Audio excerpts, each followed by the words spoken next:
आप देख रहे हैं श्री हरि कृपा आश्रम चैनल। संस्थापक स्वामी श्री हरि चैतन्य पुरी जी महाराज।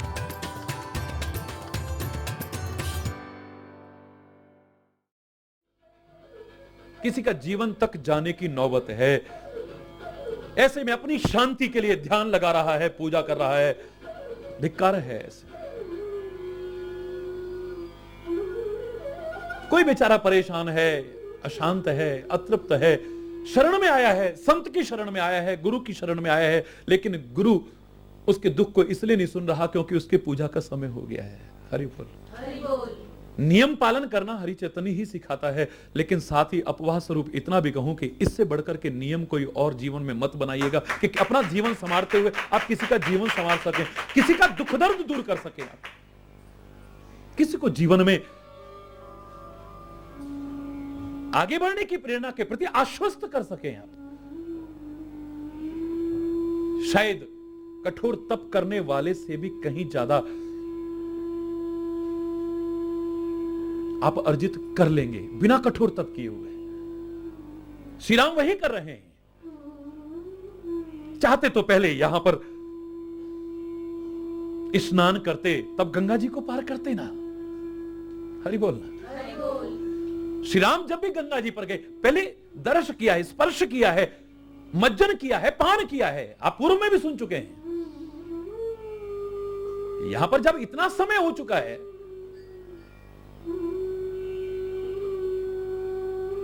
पहले स्नान करते ना। अरे मजा तब है, पहले किसी को अपने स्नेह से स्नान कराओ, अपनी करुणा के जल से स्नान कराओ, इस लायक बनो और अपनी कृपा से स्नान कराओ, अपने वात्सल्य से स्नान कराओ, तब स्नान करो तो और भी आनंद। श्री राम के लिए नहीं, मैं आपसे कह रहा हूं, जिन जीवों पर करुणा बरसानी है, जिन जीवों पर कृपा बरसानी है, जिन पर दया करनी है, वो ना करके आप पूजा कर रहे हो। पूजा करनी चाहिए। मैंने स्वयं आपसे कहा है कि कर्म ही पूजा है, यह मत कहा करो।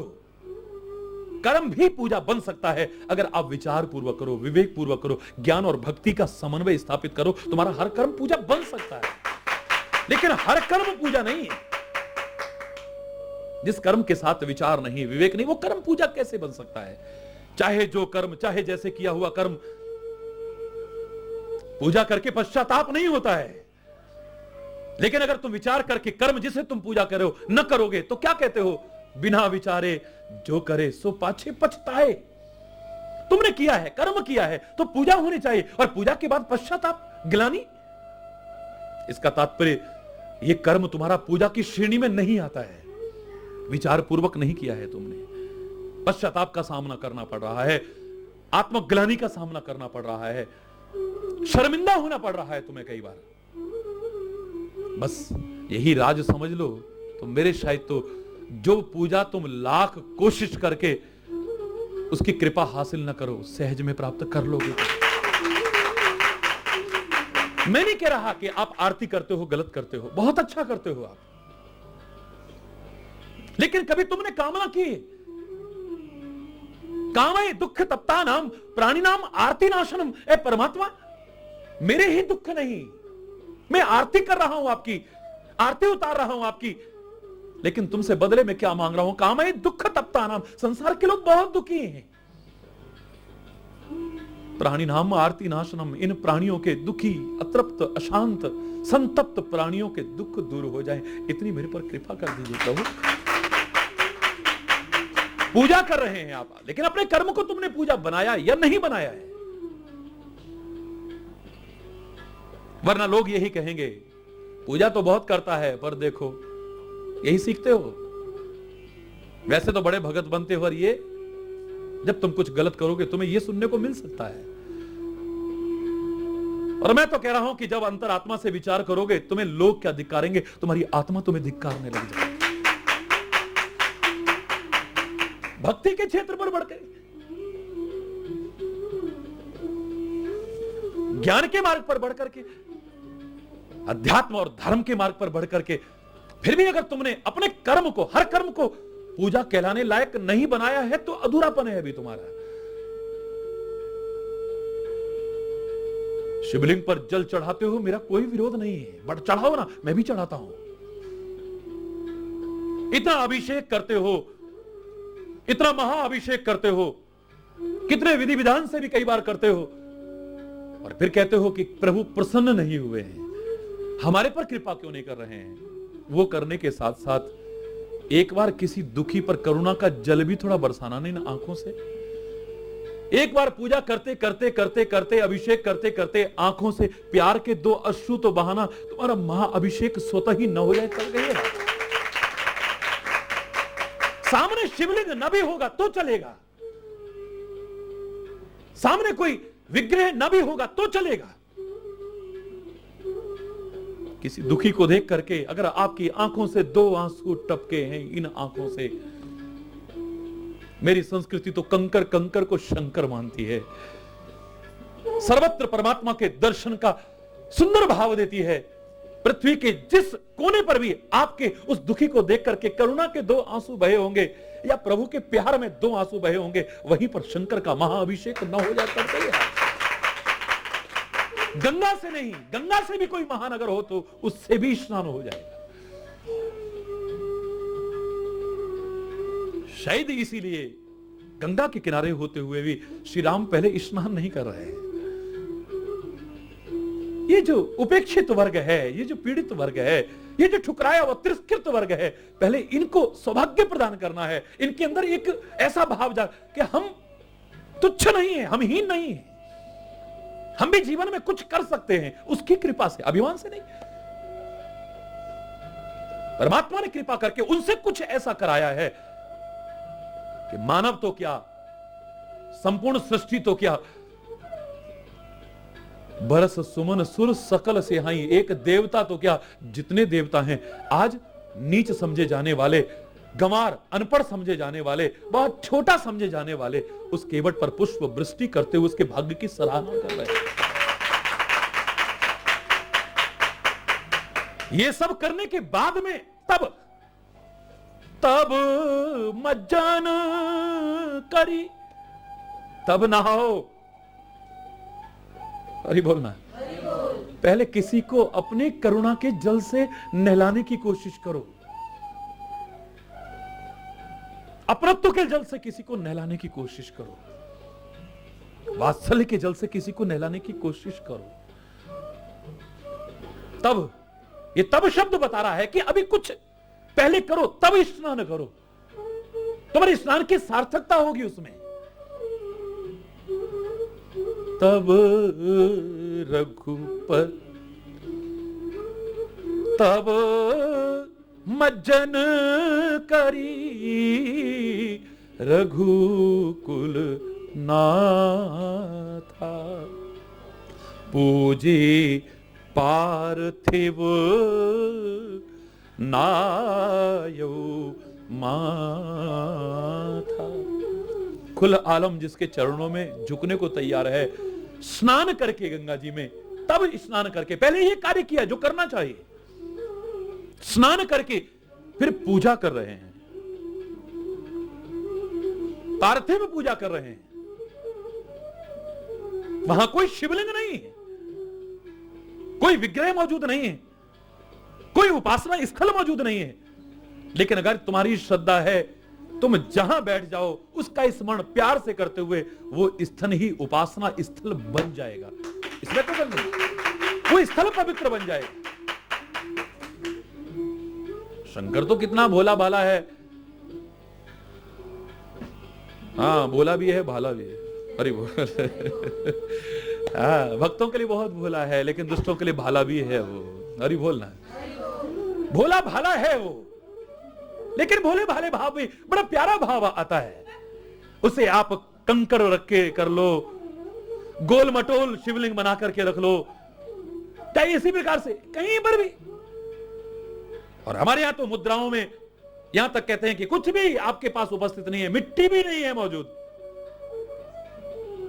हरि बोल, ये बन गया शिवलिंग, देखिए हरि बोल, ये मुद्राएं हमारी बन गया। अपना नियम पूरा करना चाहिए, इसमें कोई, लेकिन जिस तरह से करना चाहिए और जो करते हुए जिस प्रकार का जीवन बनाते हुए करना चाहिए वो साथ। कोई ये ना कहे मुंह में राम बगल में छुरी, वैसे तो बड़ा बनता है यार, वैसे देखो जरा इसको, इसके कर्म तो देखो, इसकी वाणी दे, बोलने तक की तो तमीज नहीं है इसको, इसका खान पान तो देखो जरा, वैसे बड़ा भगत बनता है। शराब के बिना रह नहीं सकता है, मांसाहार के बिना रह नहीं सकता, तामसी चीजों का सेवन करता है, नशीले पदार्थों का सेवन, वैसे बड़ा भगत बनता है। हरि बोलना। और जब देखो जुए के अड्डे पे मिलता है, वैसे बड़ा भगत बनता है। हरि बोलना। और जहां चला गया समझो लड़ाई होनी होनी है उसके घर में, जिसके घर में चला, वैसे बड़ा भगत बनता है। हरि बोलना। जरा जरा बात में गुस्से में तमतमान, वैसे बड़ा भगत बनता है। हरि बोलना। तब मज्जन करी रघुकुल नाथा, पूजी पार्थिव, पार्थिव पूजा की है। तब स्नान करने के बाद और सिर झुकाया है, नायव माथा, अपना सिर नवाया है। किसने?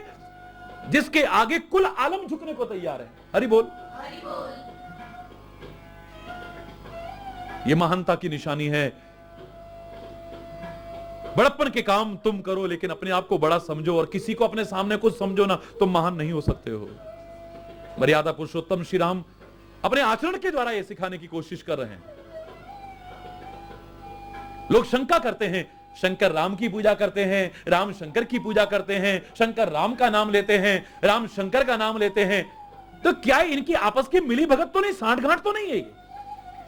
वो उसका सम्मान बढ़वाना चाहता हो और वो उसकी पूजा बढ़ाना चाहता हो, अनेक तरह की मूर्खतापूर्ण प्रश्न करते हैं। पर मैंने एक बार बताया था कि जो महान है वो महानता की काम करता है, महान अपने आप को समझता नहीं, बड़प्पन के काम करता है, अपने आप को बड़ा समझता नहीं। उसका बड़प्पन इसमें है कि मैं बड़ा नहीं, तू बड़ा है, तू बड़ा है।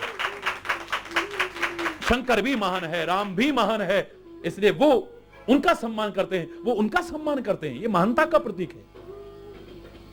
मैंने आपको बताया था, दाल को जब दलते हैं, दो टुकड़े करते हैं, पानी में गलाते हैं, उसकी खाल उतारते हैं, छिलका उतारते हैं, उसके बाद उसे पीसते हैं, छोटे छोटे टुकड़े करते हैं, खौलते हुए गर्म तेल में उसे डालते हैं।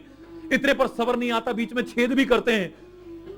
उसके बावजूद इतने कष्ट पाकर के जो बड़ा बनता है, अगर उसे दही में डाल दो तो ये नहीं कहता कि मैं बड़ा हूं, दही बड़ा है, सौंठ बड़ा है, कांजी बड़ा है, फलाना बड़ा है, वो बड़ा है, दूसरा बड़ा है, मैं बड़ा हूं। मैं बड़ा हूं कहीं भाव ही नहीं है। हरि बोलना, जोर से बोलो ना। कहीं पर भी ये नहीं कि मैं बड़ा हूं, तू बड़ा है। किसी का बड़प्पन कम करके अपना बड़प्पन स्थापित करना, ये महानता की निशानी नहीं हो सकती है। किसी का सम्मान कम करके अपना सम्मान स्थापित करना, ये महानता की निशानी नहीं हो सकती है। बड़प्पन तो इसी में है, तुम महानता के काम किए जाओ। कष्ट उठा करके कोई महान बनता है, मिटा दे अपनी हस्ती को अगर कुछ मर्तबा चाहे, कि दाना खाक में मिलकर गुलो गुलजार होता है। लेकिन उसके बाद मैं रहता ही नहीं। तू ही। हरि बोलना, जोर से बोलो ना, और जोर से बोलो ना। वाल्मीकि रामायण में भी यहां से आगे जो क्रम दिया है, वहां गुह निषाद का वर्णन नहीं मिलता है वाल्मीकि रामायण में, लेकिन क्रम यही मिलता है कि आगे लक्ष्मण चल रहे हैं और फिर जानकी चल रही है, फिर श्री राम चलते हैं। लक्ष्मण का भाव है कि मैं आगे चलूंगा, मार्ग में जो बाधाएं होंगी उनको पहले हटाऊंगा, तब स्वामी मेरे पीछे आए। लेकिन श्री राम कहते हैं मेरी नजर रहेगी, लक्ष्मण मेरे आगे होगा, सीता मेरे आगे होगी, और पीछे से मैं उनकी रक्षा करता हुआ चलूंगा। उनके मन में और स्वामी की दृष्टि पड़ना बहुत आवश्यक है। अवध से चले थे तो मैंने ही वो भजन की पंक्ति गुनगुनाई थी, बन चले बन चले राम रघुराई, आगे आगे श्री राम चलत हैं, पीछे लक्ष्मण भाई, आगे आगे श्री राम चलत हैं, पीछे लक्ष्मण भाई, तिनके बीच श्री मातु जानकी, राजा जनक की जाई, बन चले राम रघुराई। ये क्रम था। बीच में मां जानकी है, रामायण में कई जगह उल्लेख आता है, उभय बीच श्री सोहति कैसे, ब्रह्म जीव विच माया जैसे। बोले जैसे ब्रह्म और जीव के बीच में माया आ जाती है, बोले राम और लक्ष्मण के बीच में सीता उसी प्रकार से सुशोभित हो रही है। लेकिन यहां पर लगता है वाल्मीकि रामायण के अनुसार भी और तुलसी के इन शब्दों के आधार पर भी कि आगे सखा सुमंत्र मार्ग को साफ करता हुआ, मार्ग में आगे आने वाली बाधाओं को हटाता हुआ, बुहारता हुआ आगे चल रहा है, और उसके पीछे श्री लक्ष्मण हैं, उसके पीछे जानकी हैं, और उसके पीछे श्री राम चल रहे हैं परमात्मा का स्मरण करके। आप ये देखिए कि भगवान शंकर की दो शक्तियां हैं, एक उमा, दूसरी गंगा। और तुलसी ने श्री राम के द्वारा दोनों का स्मरण बहुत सुंदर ढंग से कराने की कोशिश की है। अयोध्या से चले थे तो गणपति गौरी गिरीश मनाई, तब रघुराई कैसे चले हैं? गणपति का और गौरी का और गिरीश यानी भगवान शंकर का स्मरण करके चले। वहां पर गौरी का स्मरण किया है, उमा का स्मरण किया है, और जो कनिष्ठ है ज्येष्ठ का स्मरण, बड़ी का वहां स्मरण कर लिया, और भगवान शंकर की जो दूसरी शक्ति है गंगा, यहां पर क्योंकि साक्षात विराजमान है तो दूसरी का स्मरण यहां किया है। तब गणपति शिव सुमिर प्रभु नाय सुर सरही मात। शक्ति का विस्मरण एक क्षण के नहीं हो, शक्ति और शक्तिमान दोनों का स्मरण आवश्यक है। और उनके स्मरण की पूर्णता किसमें है कि अपनी शक्ति को भी व्यर्थ में हम नष्ट न होने दें। शक्ति की उपासना करके चले हम जीवन में। विभिन्न रूपों में हमारी संस्कृति ने शक्ति की उपासना स्वीकार की है, कहीं दुर्गा रूप में, कहीं काली रूप में, कहीं चंडी रूप में, कहीं राधा रूप में, कहीं सीता रूप में, कभी विद्या रूप में, कभी पृथ्वी रूप में, कभी गंगा इत्यादि रूप में, कभी गायत्री इत्यादि रूप में, कभी तुलसी रूप में, विभिन्न रूपों में, गाय रूप में शक्ति की आराधना की है, शक्ति की उपासना की है। शक्ति की उपासना के विभिन्न ढंग हैं आपके, लेकिन शक्ति की उपासना की पूर्णता किसमें है? आप अपनी शक्ति को नष्ट न होने दें, प्राप्त शक्ति को नष्ट न होने दें, उसे बरकरार रखें और जीवन ऐसा जिए कि और ज्यादा शक्तियों को अपने अंदर अर्जित कर सकें। तो आपने शक्ति की उपासना की। अधूरा है वरना आपकी उपासना अधूरी है, सब कुछ करने के बाद भी अधूरी है। गंदे खान पान से आप अपनी शक्तियों को नष्ट कर रहे हैं, गलत दिनचर्या के कारण अपनी शक्तियों को नष्ट कर रहे हैं, चरित्रहीनता के कारण अपनी शक्तियों को नष्ट कर रहे हैं, कुपंथ पर चल करके आप अपनी शक्तियों को नष्ट कर रहे हैं। क्या शक्ति की उपासना करेंगे? और शक्ति की उपासना नहीं है, शक्ति के महत्व को स्वीकार नहीं करा, तो शक्तिमान से कैसे मिलने की संभावनाएं पैदा कर सकते हैं आप? गलत जीवन, गलत दिनचर्या, गलत खान पान, हरि बोल, जोर से बोलो ना, ये दूर कर देगी तुम्हें। प्रभु श्री राम, मर्यादा पुरुषोत्तम श्री राम, मानव के स्वरूप में आए श्री राम, मानव मात्र को सिखाने के लिए स्वयं अपने आचरण में ला करके दिखा रहे हैं। उनको कोई आवश्यकता नहीं है, लेकिन वो जानते हैं कि मैं जो करूंगा इस मार्ग पर चल करके अनंत काल तक इस संसार के लोग अपने जीवन का कल्याण करने में सक्षम हो सकते हैं।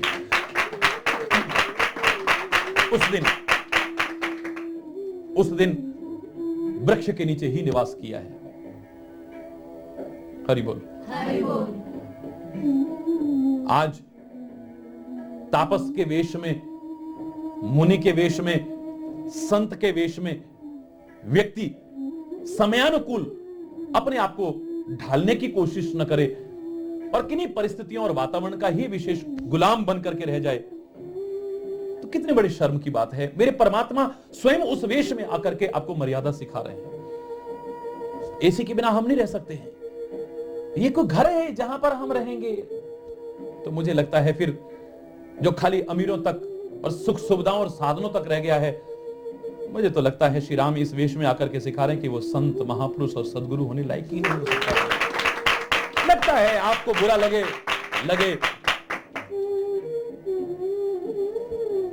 ये चरित्र बता रहा है, स्पष्ट रूप में बता रहा है। मुझे तो लगता है कि श्री राम अगर अयोध्या के सिंहासन पर बैठ करके चक्रवर्ती सम्राट बन गए होते, बहुत बड़ा पद है। अयोध्या का राज्य कोई साधारण राज्य नहीं है। इंद्र भी आगे बढ़कर के सिंहासन देता है, जहां के राजा को बहुत बड़ा सम्मान है। लेकिन ये वन यात्रा अगर न होती, वो सादगी परिपूर्ण जीवन न होता, अपने कर्मों के कारण नहीं लेकिन लोगों के कष्ट दूर करने के लिए श्री राम ने अगर कष्ट उठा करके तपस्या न की होती, वो अयोध्या के सिंहासन पर बैठ करके राजा चाहे बन गया होता, लेकिन लोगों के हृदय का सम्राट कभी बन नहीं सकता था वो। आज जो लोगों के हृदय का सम्राट बना है, संत जो हृदय का सम्राट बनता है, सदगुरु जो हृदय का सम्राट बनता है, कोई ताज, कोई सिंहासन, कोई तख्त नहीं होता है, लेकिन फिर भी बेताज बादशाह है वो बादशाह चाहे सिंहासन पर बैठ करके हुक्म चला करके राज्य चाहे कर ले, लेकिन लोगों के दिलों में हरि बोल वो जगह नहीं बना पाता है। जो बिना सिंहासन के संत बना लेता है, सदगुरु बना लेता है, महापुरुष बना लेते हैं, अच्छा जीवन जीने वाले बना लेते हैं। मेरे परमात्मा के अवतारों ने जो बनाया है, मेरे प्रभु ने जो बनाया है। कई बार अगर लौकिक जीवन में हम देखें, क्योंकि मानव के रूप में हम देखते हैं, तभी तो हमारे मन में शंकाएं आती हैं। अधिकांशतः हम प्रभु की लीलाओं को देख करके कई बार भूल जाते हैं कि ये परमात्मा है।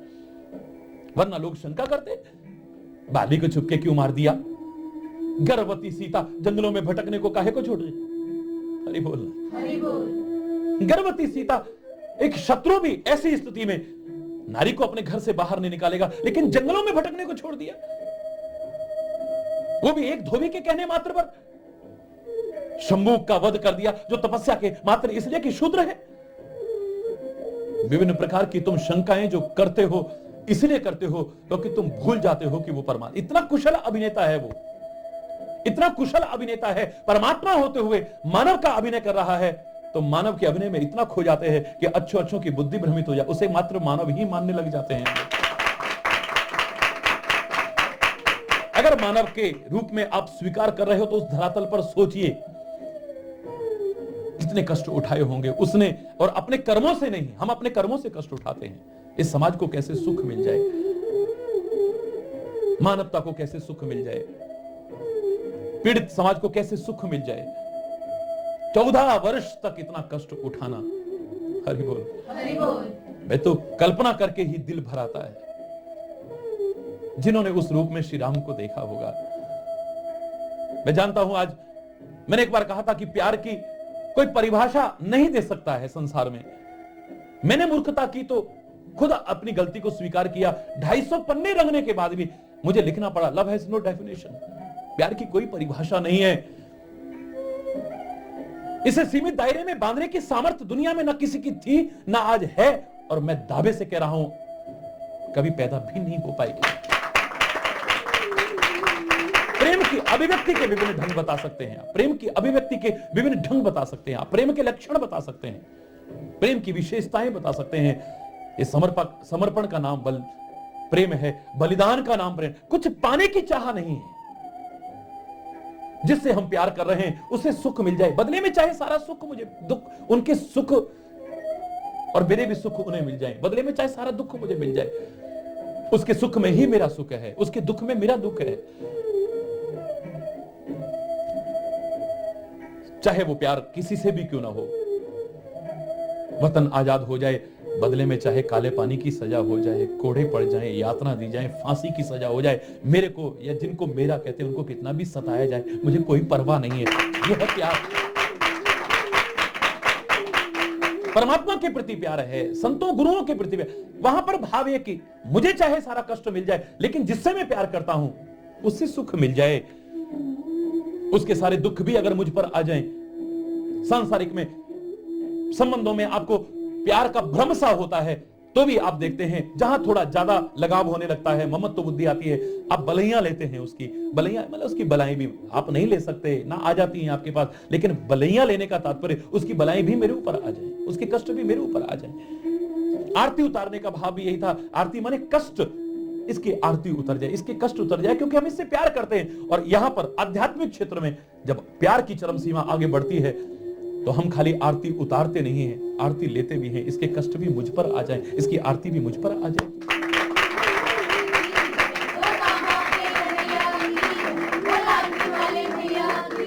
तो प्यार की अभिव्यक्ति के विभिन्न ढंग देखे। मैंने आपसे कहा, मैंने जो अनुभव किया, पढ़ा हुआ नहीं, सुना हुआ नहीं, जो मैंने अनुभव किया है, करोड़ों लोग संपर्क में हैं, लेकिन उनमें से जिनका प्यार कहा जा सके, उस प्यार को मैंने एक रूप में नहीं देखा है।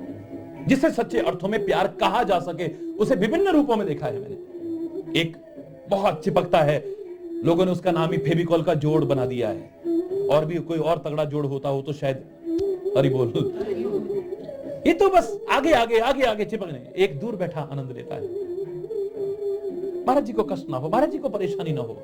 ये जो मैंने अनुभव किया है, मैं नहीं कह सकता कि उसका प्यार नहीं है और उसका प्यार नहीं है, दोनों का प्यार देखा है मैंने। एक लगातार एक टक देखता है, उसकी पलकें भी नहीं झपकती हैं, और एक एक बार देख करके आंखें बंद कर लेता, और मैं जानता हूं कि अंदर अंदर क्या आनंद ले रहा है। अच्छी बात है। एक मिलता है तो स्तुति करता है, भजन गाता है, भक्ति गीत गाता है, महिमा गाता है, आरतियां उतारता है, चरण पखारता है, माल्यार्पण करता है।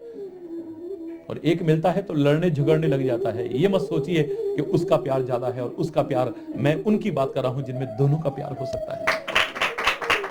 एक मिलता है लड़ता झगड़ता है, एक मिलता है स्तुति करता है, एक सुनते ही दौड़ पड़ता है, महाराज जी आए, महाराज जी आए, भाग पड़ता है, और एक उसके हाथ पैर फूल जाते हैं, महाराज जी, महाराज जी, वो चल भी नहीं पाता है बेचारा। उसकी स्थिति ऐसी हो जाती है, शरीर कांपने लग जाता है, रोमांचित हो जाता है, उसकी दशा अजीब सी है, वो चल भी नहीं पाता है। एक के यहां जाता हूं, अनेक प्रकार के पकवान, ये भी महाराज जी को खिलाएंगे, ये महाराज जी को है, ये महाराज जी को खिलाएंगे, और देखो नमक ज्यादा ना हो जाए, मिर्च ज्यादा ना हो जाए, ये ज्यादा ना हो जाए, ऐसा ना हो जाए, इसको भी चक करके, इसको भी ऐसा। और एक को होश ही नहीं है कि नमक डाला या नहीं डाला या कितनी बार डाला, वो तो प्रेम में मगन है, उसको कोई होश ही नहीं है। एक के यहां जाता हूं, बड़े ऊंचे ऊंचे सिंहासनों पर बैठाता है, बड़े अच्छे अच्छे आसन बनाता है, उस पर बैठाता है। और मैंने एक बार बताया था, सैकड़ों लोग प्रत्यक्षदर्शी उस उदाहरण के हैं। किसी के यहां मैं गया, कितने दिनों से तैयारियां कर रहे हैं, बड़े सुंदर सजावट की है, राह में की है, जहां बैठना है वहां पर फूलों का बड़ा सुंदर बंगला बनाया है, महाराज जी के यहां बैठाएंगे। लेकिन महाराज जी जैसे ही पहुंचे, उसकी तो पागल सी स्थिति हो गई। हाय महाराज जी आ गए, हाय महाराज जी आ गए, हाय महाराज जी आ गए, हाय महाराज जी। अजीब सी स्थिति है, और उसे होश ही नहीं है उस पागलपन में कि जहां महाराज जी को बैठाना खुद बैठ गई और मुझे अपने चरणों में ही बैठा लिया। ये सच्ची घटना बताई। लोगों ने कहा कि ये क्या धृष्टता है, क्या मूर्खता है। मैंने उनको इशारा करके चुप किया। मैंने कहा, तुम नहीं समझोगे, अगर सच्चे हृदय से तुमने भी प्यार किया होता, इसे धृष्टता ना कहते। ये कहते कि वास्तविक रहस्य तो इसी ने जाना है। प्यार को तुम सीमित दायरे में बांधना चाहो, सीमित परिभाषा में बांधना चाहो, सीमित शब्दों में बांधना चाहो, न किसी की सामर्थ्य थी, न है, न आगे होगी, पता नहीं किसी से। तो उसी प्रेम में मैं आपको बता रहा हूं, एक बार जब मेरी पैदल यात्रा ईश्वर की कृपा से एक अंश पूरा हुआ भारत की पद यात्रा का, जहां मैं पहुंचा, पूर्व परिचित लोग सारे के सारे भाग रहे हैं, कोई रो रहा है, कोई बिलख रहा है। जो बहुत ज्यादा लगाव रखते थे, ऐसे 4 लोग उन हजारों की भीड़ में नजर गई तो दिखाई नहीं दिए। ये तो बड़ा प्यार रखते थे, बहुत लगाव रखते थे। मेरा किससे था एक अलग विषय है, लेकिन वो लोग बहुत रहे। ये क्यों नहीं दिख रहे? 1 दिन, 2 दिन, 10 दिन, 15 दिन रुका, दिखे नहीं। एक दिन ऐसे ही कौतूहल बस मैंने कहा, भाई वो लोग दिखाई नहीं दे रहे, सब ठीक तो है ना? उन्होंने कहा, हाँ महाराज जी, हमें बड़ा आश्चर्य हो रहा है। वो गए, अजीब सी दशा है उनकी, इस सच्ची घटना आपको बता रहा हूं मैं। उन्होंने कहा, भाई महाराज जी आए। वह रोना शुरू कर दिया है, बिलखना शुरू। तुम आए क्यों नहीं? बोले, कहां, उस वेश में देखा था उन्हें, अब इस वेश में देखना हमारी सामर्थ्य नहीं, हमें नहीं लगता कि हम देख करके जिंदा भी रह पाएंगे। और हमें कुछ हो गया तो महाराज जी को भी उनको भी कष्ट होगा। हरि बोलना। क्या प्यार की परिभाषा तुम दोगे, किस सीमित दायरे में बांधने की कोशिश करोगे उसे।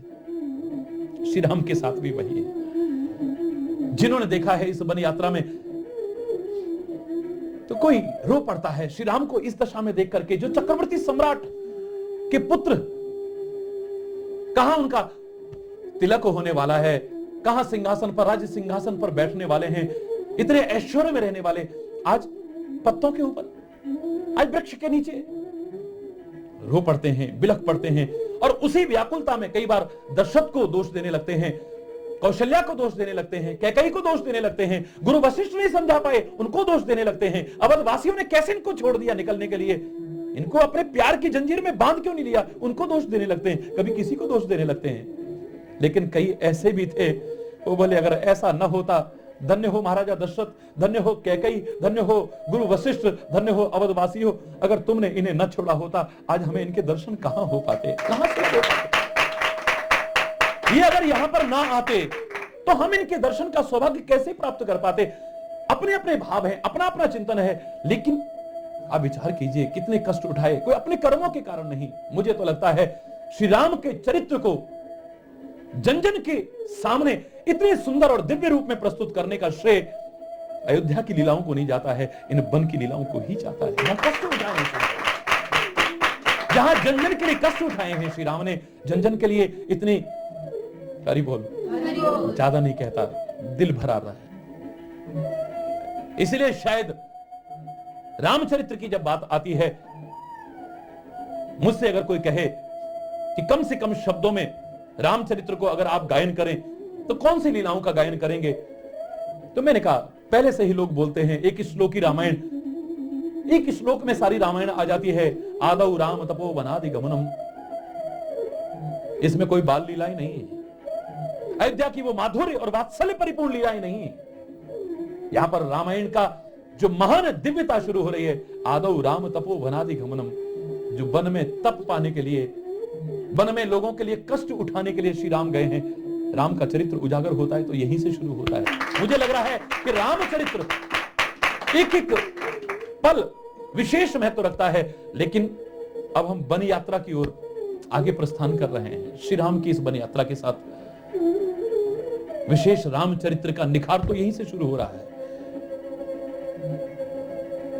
वन में ही बन गया है राम का वो महान व्यक्तित्व, निखर गया है श्री राम का वो महान व्यक्तित्व।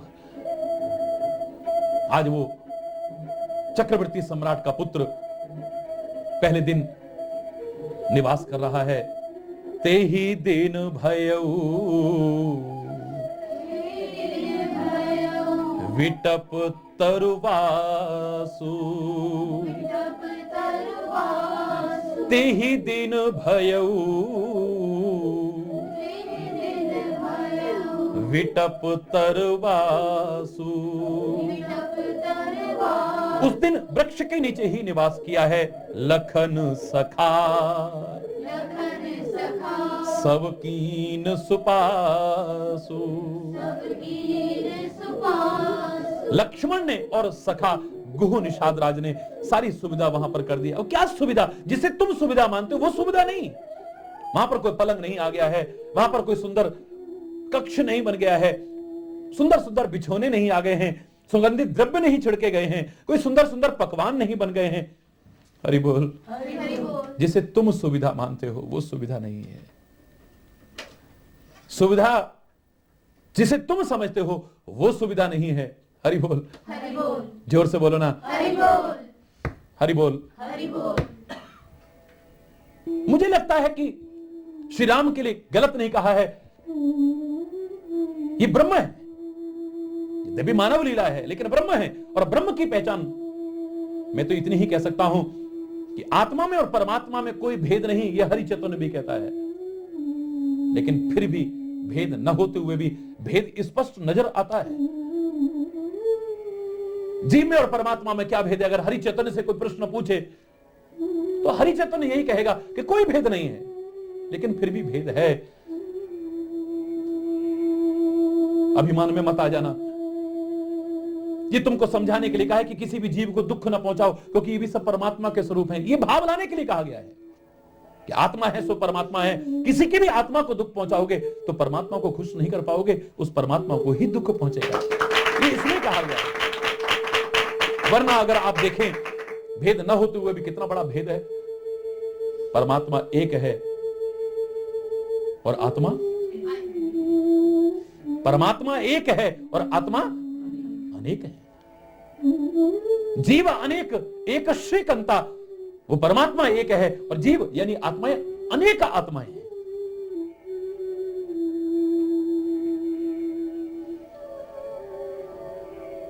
आत्मा किसी एक सीमित दायरे में प्रवेश कर रही है, व्याप्त है, शरीर में है, जिस शरीर में भी है। आत्मा एक सीमित दायरे में है, लेकिन परमात्मा तो सृष्टि के कण कण में है। अंतर कैसे नहीं? तुम्हारी आत्मा, हरि बोल, जीव अनेक हैं, परमात्मा एक है। जीव यानी आत्मा शरीर के एक सीमित दायरे में है, परमात्मा सृष्टि के कण कण में व्याप्त है। जीव अज्ञानता के कारण दुखों का कारण बना हुआ है, चैतन्य होते हुए भी जड़ बना हुआ है, पाप रहित होते हुए पाप परिपूर्ण जीवन जी रहा है, सहज सुख होते हुए भी दुख का भंडार बना हुआ है। लेकिन परमात्मा नहीं, परमात्मा तो चैतन्य स्वरूप है, परमात्मा तो पाप दूर करने वाला है, पाप रहित है, और परमात्मा तो सुख की राशि ही नहीं, सुख प्रदान करने वाला है। जीव मात्र को अपने कण मात्र से जो सुखी कर दे वही परमात्मा हो सकता है। परमात्मा ब्रह्म है, श्री राम ब्रह्म है, और उसकी विशेषता है जीव परतंत्र है, लेकिन परमात्मा स्वतंत्र है। जीव परतंत्र है, लेकिन परमात्मा स्वतंत्र है। और एक और अगर अंतर बताना चाहें, अंतर न होते हुए भी, तो मुझे विचार से नजर आ रहा है कि जीव का अस्तित्व परमात्मा के बिना नहीं है, आत्मा का अस्तित्व परमात्मा के बिना नहीं हो सकता, लेकिन परमात्मा आत्मा के बिना भी हो सकता है।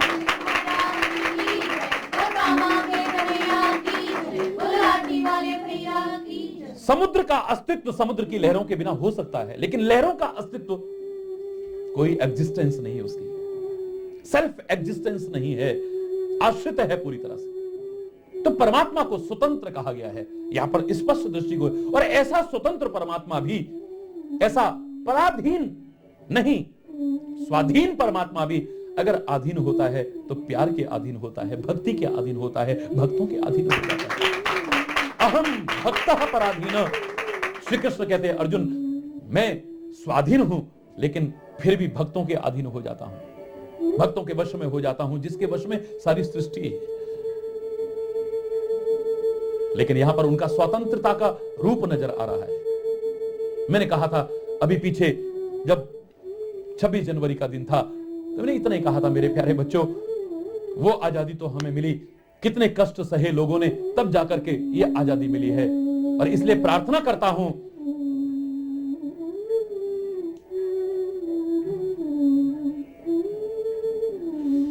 फिर से कहीं इसे गुलामी की जंजीरों में मत जकड़ना, वतन को फिर कहीं गिरवी न रख देना वतन वालों, वतन को फिर कहीं गिरवी न रख देना वतन वालों, कि ये कर्जे शहीदों ने मुश्किल से चुकाए हैं, बहुत मुश्किल से चुकाए हैं। वो आजादी तुम्हें मिली, अंग्रेजों से तुम्हें आजादी मिली, लेकिन अंग्रेजियत के गुलाम तुम अभी भी बने हुए हो, परिस्थितियों के गुलाम तुम अभी भी बने हो, वातावरण के गुलाम तुम अभी भी बने हो, गंदे व्यसनों के गुलाम तुम अभी भी बने हुए हो। क्या करें, वहां तो चाय नहीं मिली, हमारे सिर में दर्द हो गया। तुम गुलाम हो, तुम स्वतंत्र नहीं हो, तुम चाय के अधीन हो, तुम चाय के बिना नहीं रह सकते हो।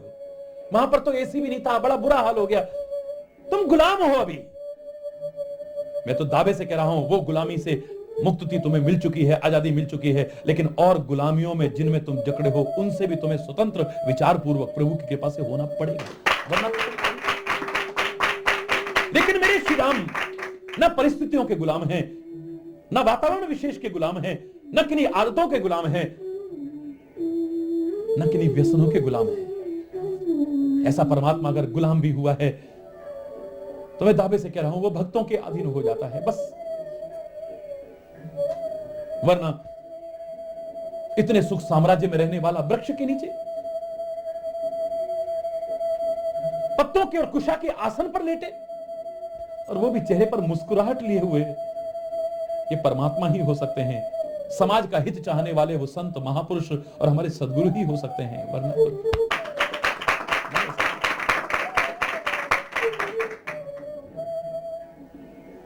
जिनका एक ही भाव है, चाहे कष्ट हमें कितने मिल जाए पर लोगों को सुख मिल जाए। केवट ने कितनी सेवा की है, कितना सौभाग्य प्राप्त किया है। आज गुह निषाद राज को सौभाग्य मिल रहा है। मुझे तो लगता है श्री राम खाली रावण को मारने या तारने नहीं आए हैं, केवट का प्यार निभाने आए हैं, उसकी साधना पूरी करने आए हैं, गुह निषाद राज के अंदर आत्मविश्वास जगाने आए हैं, उसका सम्मान बढ़ाने आए हैं जो नीच समझा जाता था। शबरी के प्यार की वो साधना पूरी करने आए हैं, ऋषि मुनियों की कुटियाओं को पवित्र करने आए हैं, वनवासियों को जिन्हें कभी उनके दर्शन का सौभाग्य नहीं मिल सकता था उनको कृतकृत्य करने आए हैं, उन्हें धन्य धन्य करने आए। अगर इनको निकाल दें तो मुझे नहीं लगता कि रामचरित्र की पूर्णता हो जाएगी। हरि बोल, जोर से बोलो ना। गुह निषाद राज ने कहा था कि 4 दिन मुझे सेवा का अवसर, यानी कुछ दिन के लिए सेवा का अवसर, रहना तो 14 वर्ष के लिए चाहता है साथ में, और 14 वर्ष क्या, वो तो हमेशा के लिए साथ रहना चाहता है। लेकिन रुख देख करके कि कहीं इतने के लिए भी मना न कर दें, ऐसा ना हो कि आधी छोड़ पूरी को धावे, आधी मिले ना पूरी पावे। जितना मिल जाए कम से कम उतना, तो उससे वंचित तो ना रहूं। 4 दिन अपनी सेवा का अवसर दो। और श्री राम ने चौथे दिन वापिस भी कर दिया है, अगर आप रामचरित्र को ध्यान से पढ़ें तो। आज पहला दिन गुह निषाद राज के साथ का, आज वृक्ष के नीचे ही निवास किया लक्ष्मण ने और सुमंत्र ने। समयानुकूल, परिस्थिति के अनुकूल, वातावरण के अनुकूल, देश काल परिस्थिति के अनुकूल जो व्यवस्था की है, श्री राम प्रसन्नता पूर्वक उसकी प्रशंसा कर रहे हैं। रात्रि निकल गई, ये आती हैं रात्रियां, फिर सुबह भी आती है। सुख की प्रभात आई है तो अकड़ मत जाना, कभी दुख की रात्रि भी आ सकती है। आए मैं नहीं कह रहा, हरि बोल। और अगर दुख की रात्रि आई है तो घबराना मत, सुख की सुबह फिर होने वाली है, हमेशा नहीं रहेगी। दुख आया है घबराना मत, दुख को भूल मत जाना, और सुख आया है तो भूल मत जाना। फिर से कहीं इसे गुलामी की जंजीरों में मत जकड़ना, वतन को फिर कहीं गिरवी न रख देना वतन वालों, वतन को फिर कहीं गिरवी न रख देना वतन वालों, कि ये कर्जे शहीदों ने मुश्किल से चुकाए हैं, बहुत मुश्किल से चुकाए। वो आजादी तुम्हें मिली, अंग्रेजों से तुम्हें आजादी मिली, लेकिन अंग्रेजियत के गुलाम तुम अभी भी बने हुए हो, परिस्थितियों के गुलाम तुम अभी भी बने हो, वातावरण के गुलाम तुम अभी भी बने हो, गंदे व्यसनों के गुलाम तुम अभी भी बने हुए हो। क्या करें, वहां तो चाय नहीं मिली, हमारे सिर में दर्द हो गया। तुम गुलाम हो, तुम स्वतंत्र नहीं हो, तुम चाय के अधीन हो, तुम चाय के बिना नहीं रह सकते हो। वहां पर तो एसी भी नहीं था, बड़ा बुरा हाल हो गया, तुम गुलाम हो अभी। मैं तो दावे से कह रहा हूं, वो गुलामी से मुक्ति तुम्हें मिल चुकी है, आजादी मिल चुकी है, लेकिन और गुलामियों में जिनमें तुम जकड़े हो, उनसे भी तुम्हें स्वतंत्र विचार पूर्वक प्रभु की कृपा से होना पड़ेगा, वरना। लेकिन मेरे श्री राम न परिस्थितियों के गुलाम हैं, न वातावरण विशेष के गुलाम हैं, न किन्हीं आदतों के गुलाम हैं, न किन्हीं व्यसनों के गुलाम हैं। ऐसा परमात्मा अगर गुलाम भी हुआ है तो मैं दावे से कह रहा हूं वो भक्तों के अधीन हो जाता है बस, वरना इतने सुख साम्राज्य में रहने वाला वृक्ष के नीचे, पत्तों के और कुशा के आसन पर लेटे, और वो भी चेहरे पर मुस्कुराहट लिए हुए, ये परमात्मा ही हो सकते हैं। समाज का हित चाहने वाले वो संत महापुरुष और हमारे सद्गुरु ही हो सकते हैं, वरना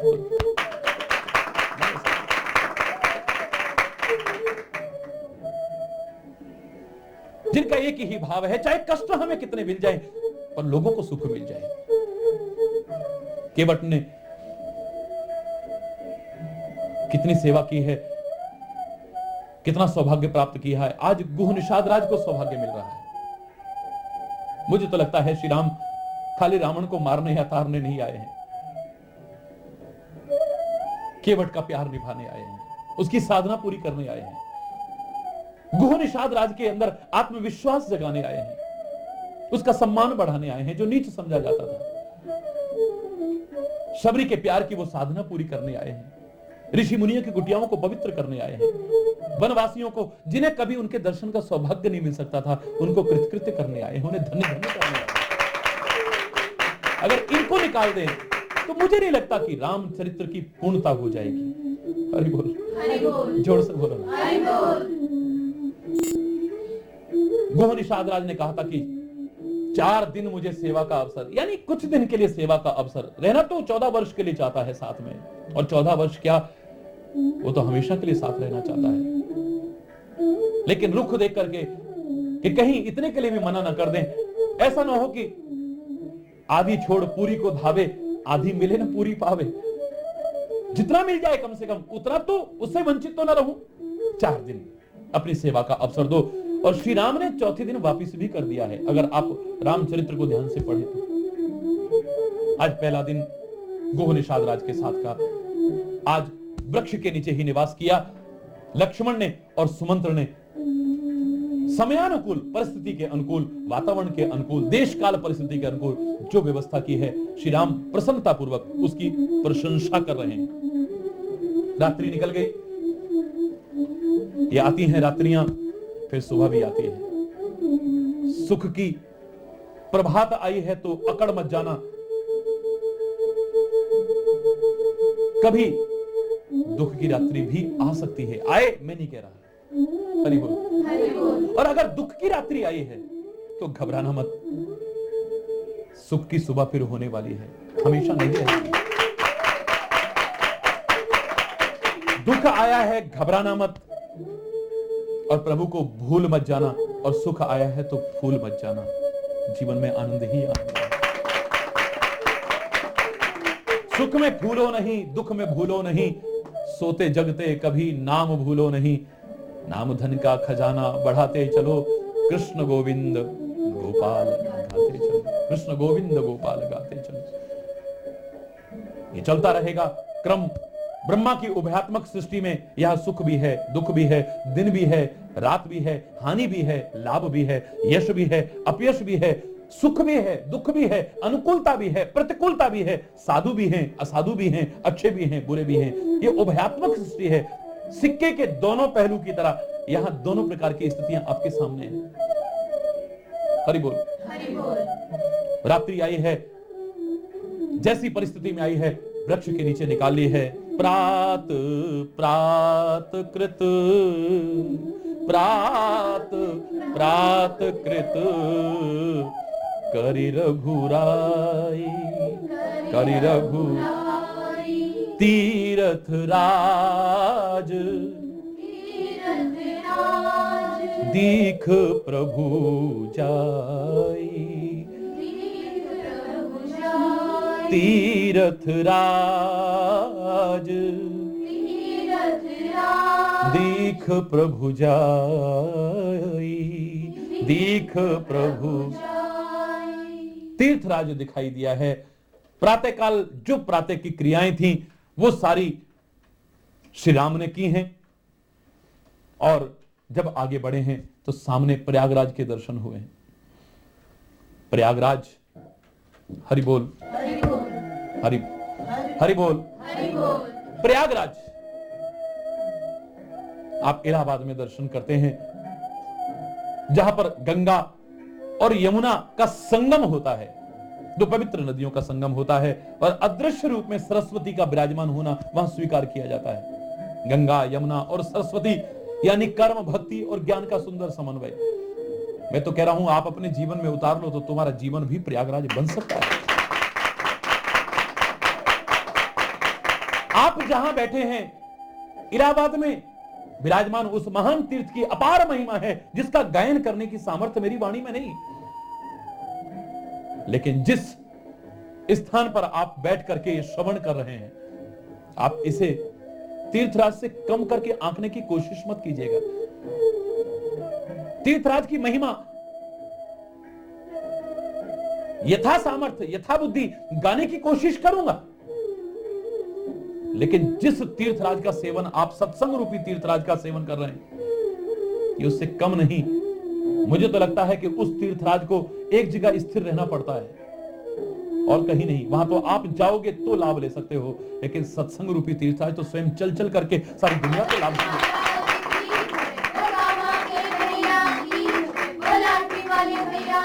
ये सत्संग रूपी तीर्थराज तो जन जन को आप्लावित करता चला जा रहा है।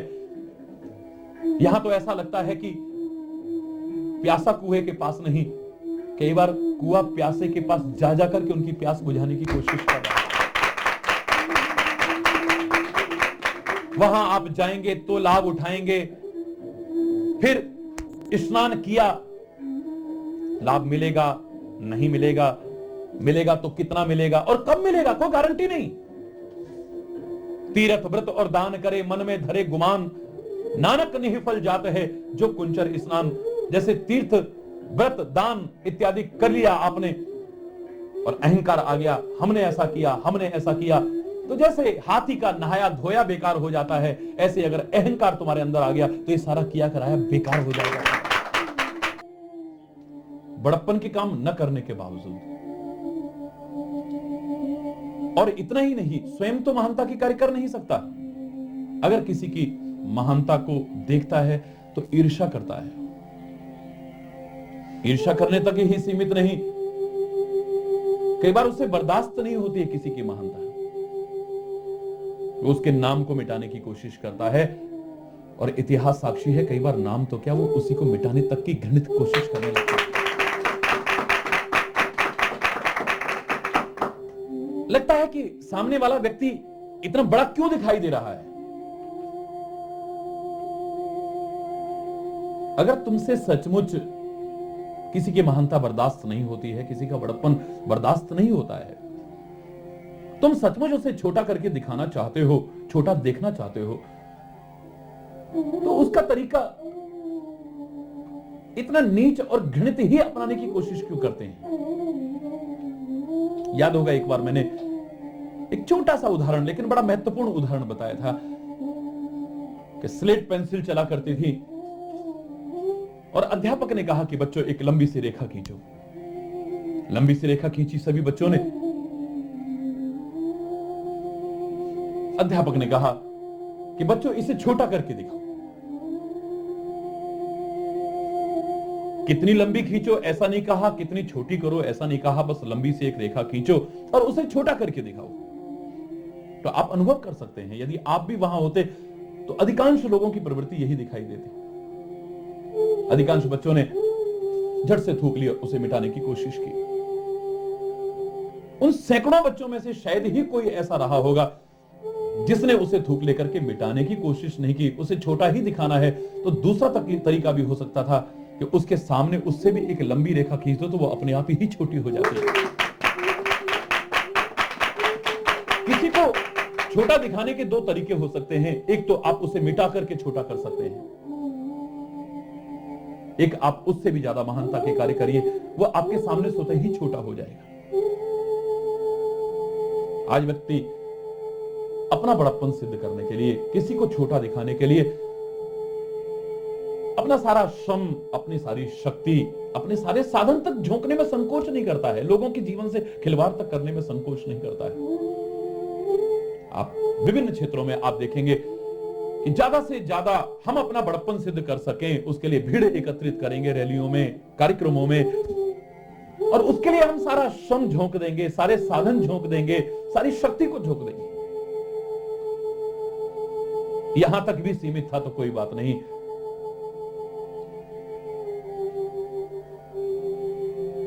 इस बार ही नहीं, पहले भी इराक और अमेरिका का जब युद्ध हुआ, कितना रक्तपात हुआ। लोगों ने अंतिम विश्लेषण जो किया वो यही उभर करके आया कि अमेरिका अपना बड़प्पन सिद्ध करना चाहता है कि तुम मुझे ऐसे मत समझना, मैं तो जितनी देर में नाश्ता करते हैं इतनी देर में तेरे को साफ कर दूंगा, और वो भी कहता है मुझे छोटा मत समझना, नाकों चले छपवा दूंगा तेरे को, बस अपना बड़प्पन सिद्ध करना है। मुझे छोटा मत समझना, तू मुझे छोटा मत समझना, मैं कोई छोटा नहीं हूं, मैं कोई छोटा नहीं हूं, यानी मैं बड़ा हूं, मैं बड़ा हूं। इसको सिद्ध करने के लिए हम लोगों को अनाथ तक करने में संकोच नहीं करते, गोदियां उजाड़ने में, मांग उजाड़ने में संकोच नहीं करते, रोते बिलखते तक लोगों को छोड़ने में संकोच नहीं करते, खून की नदियां तक बहाने में संकोच नहीं करते। महानता इस समय है कि किसी का बड़प्पन कम करके अपनी महानता में स्थापित न करना चाहो।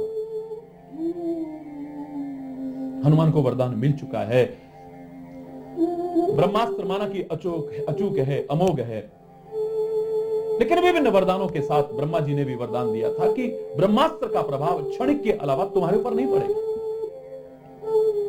और मैंने बताया था आपको पहले भी, बाल समय रवि भक्षरियो तब तीनों लोक भयो अंधियारो, फल समझ करके सूर्य को निगल लिया। अब ये आज के वैज्ञानिक युग में लोग मजाक उड़ा सकते हैं, ऐसा भी सत्य है, मैं ये स्वीकार करने में संकोच नहीं करूंगा, लेकिन लोग स्वीकार नहीं कर पाते हैं। तो मैं तो इतना कहूंगा, ज्ञान का प्रतीक है सूर्य, वो खाली बाहर तक सीमित न रहे, अंदर निगल जाए, और ये तो बचपन से ही संस्कार प्रारंभ हो जाए तो जीवन इस प्रकाश से अंदर को आलोकित हनुमान जी ने बाल्यावस्था से शुरू किया है। सूर्य को अपने अंतर में निगल लेना, यानी प्रकाश को अपने अंतर में कर लेना, अंधकार को, अपने तमस को दूर कर लेना, सूर्य को अपने अंतर में ले जाना, यानी अपने अंतर में यह भाव जागृत कर लेना कि सूर्य की तरह निरंतर हम क्रियाशील रहेंगे, कर्मठ रहेंगे, आगे बढ़ते रहेंगे, हम पीछे नहीं पड़ेंगे, प्रकृति के अनुसार अपने जीवन का निर्वाह करेंगे। अपना जीवन हम ऐसा बनाएंगे कि लोगों को प्रकाश दे सके, ठोकरों से बचा सके, उन्हें अंधकार से उबारने की कोशिश कर सके। लेकिन जो भी रहा हो, पौराणिक कथा जैसा आप सुनते आए हैं, यही कह रही है कि हनुमान जी ने जब सूर्य को निगल लिया तो त्राही त्राही मच गई है, चारों ओर अंधकार छा गया है। देवी देवता भी शरण में आकर के प्रार्थना कर रहे हैं कि इसे मुक्त कीजिए, आप संसार की इस त्राही त्राही को समाप्त करने में सहायता प्रदान कीजिए, और वरदान देते हैं, उपहार देते हैं। एक उपहार ये भी वरदान स्वरूप मिला है कि ब्रह्मास्त्र का प्रभाव नहीं पड़ेगा। लेकिन आप मानस में सुंदरकांड में जब पढ़ते हैं कि ब्रह्म अस्त्र ते ही साधा कपि मन कीन विचार, जो न ब्रह्म सर मानहु महिमा मिटहि अपार। मेघनाद ने हार करके ब्रह्मास्त्र का संधान किया है, और जब ब्रह्मास्त्र का संधान किया तो हनुमान जी ने मन में विचार किया, यदि मैं ब्रह्मास्त्र में न बंधा, यद्यपि ब्रह्मास्त्र मेरे पर प्रभाव नहीं डाल सकता है, लेकिन यदि मैं इसमें न बंधा तो मेरा प्रभाव तो बढ़ जाएगा, मेरी महिमा बढ़ जाएगी, लोग कहेंगे ये साधारण बंदर नहीं हो सकता है, भगवान भी इसके प्रभाव से मुक्त नहीं रह सकता है, यह अचूक है, यह अमोघ है। लेकिन ब्रह्मास्त्र से एक हनुमान न बंधे, यानी एक साधारण वानर नहीं हो सकता है, मेरी महिमा बढ़ जाएगी, लेकिन ब्रह्मास्त्र की महिमा घट जाएगी। लोग कहेंगे ब्रह्मास्त्र, लोग कहते हैं अचूक है, अमोघ है, एक बंदर तक को बांधने की सामर्थ्य नहीं है, इसकी महिमा घट जाएगी।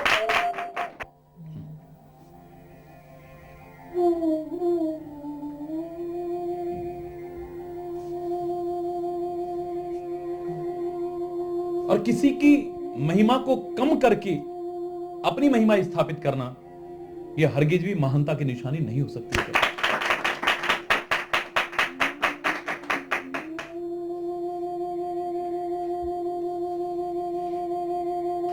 परमात्मा श्री राम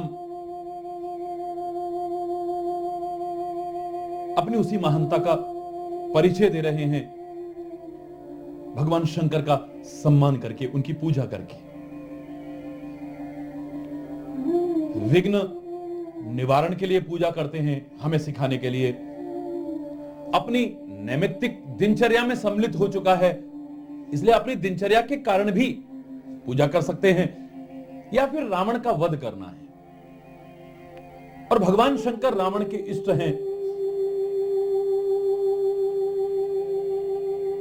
मुझे तो लगता है शायद इसलिए भी भगवान शंकर की पूजा करके उन्हें प्रसन्न करने की कोशिश कर रहे हैं।